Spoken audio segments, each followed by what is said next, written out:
Well, here's the Constellation running, and I found a couple of cylinder head nuts on the right hand side underneath the head steady, nipped up about half a turn each. But got the engine started up, cleaned everything around the area where we've been seeing the leak, and there is still oil appearing there. I've had the engine running for a good 10 minutes now, it's nice and hot. It'll take over slower than that if I retard it. I want to keep it running quite fast and warm. Maybe we can pick this up.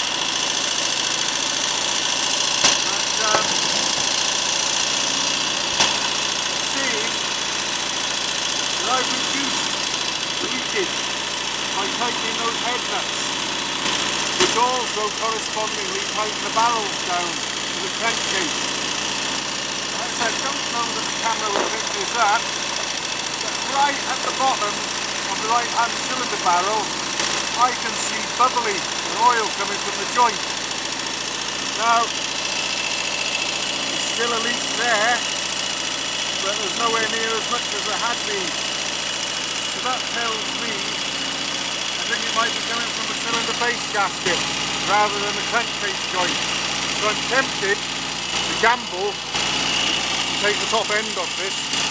I'll certainly be able to see what sort of state the base gaskets are in, and if they look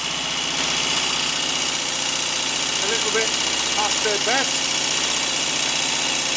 well then I can sort that out.